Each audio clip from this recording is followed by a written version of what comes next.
Good morning, everybody. Lee Brower here. Welcome to this week's edition of Meaningful Monday. I am grateful to be here, and I am glad to be here.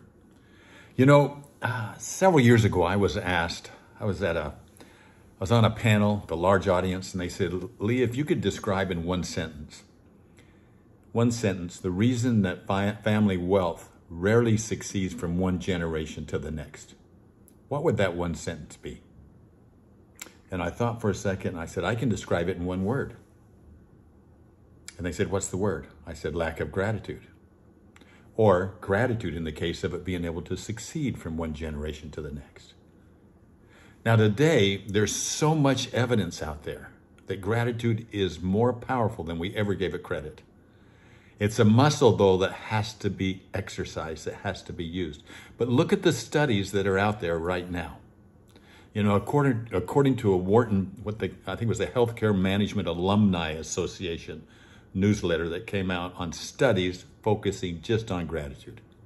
So let's take a look at 6 different areas of our lives. From the inside out, really, how do we become better? Becoming better ourselves, we can help make others better. But just by exercising that muscle ourselves, look at the difference that it can make for you. 1. And this is according to a Journal of Personality and Social Psychology. People who keep gratitude journals reported fewer health complaints, more time exercising, and fewer symptoms of physical illness. Okay, so that's number 1. We're healthier and we're more likely to exercise.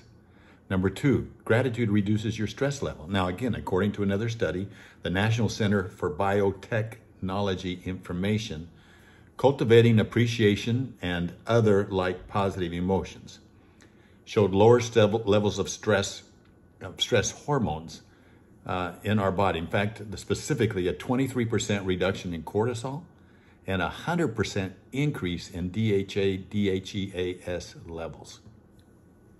Number 3, gratitude improves the quality of your sleep.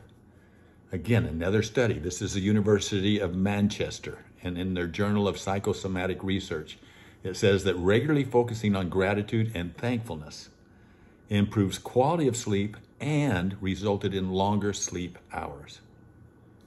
All right, so far so good, right? According to the Journal of Research and Personality, gratitude increases your emotional well-being. It leads to lower depression, higher levels of social support, while making you less likely to consider suicide.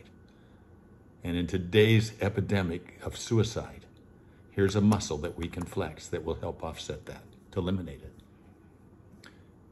Number 5, gratitude makes your heart stronger and healthier, your physical heart. This is a Massachusetts General Hospital study.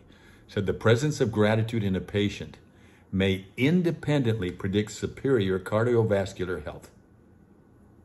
And then other studies show that gratitude increases the physical activity and therefore the speed of recovery for heart patients while reducing the inflammatory biomarkers.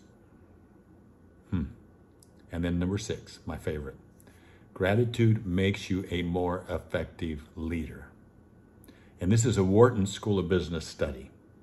It says that grateful leaders motivate employees to become more productive. Because when employees feel valued, they have higher job satisfaction, they engage in productive relationships, they're motivated to do their best and work toward achieving the company's goals.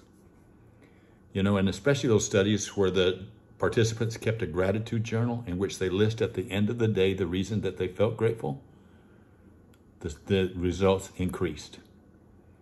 Now that's a good technique. But you know, you can feel gratitude all day by simply asking yourself, what can I feel grateful for right now, right here? And you know what? Your brain will come up with the answer. Because just by asking it, you get that shot of dopamine and you get that shot of serotonin. I carry a rock with me wherever I go. Why? Because every time I touch that rock, I can ask myself, what do I feel grateful for right now, right here? Whatever it is as a reminder for you, find it. Exercise that muscle. And imagine then, exercising that muscle, you're going to exercise your physical body more. This is what studies show. You're going to be more inclined to exercise. You're going to have less stress. You're going to sleep more and better. You're going to have increased emotional well-being. Your heart's going to be stronger and healthier, and you will become a better leader. Worth it? Absolutely. You have to practice it? Absolutely. You don't become a good free throw shooter if you never practice it, and you won't be that grateful person that can have the influence that you want to have, starting with yourself first, if you don't exercise it. Maybe it's a rock like I use in my pocket that reminds me constantly, because I have to constantly work on it to be even more grateful. Let's exercise that muscle. The world needs it more now than ever. Have a meaningful and grateful week.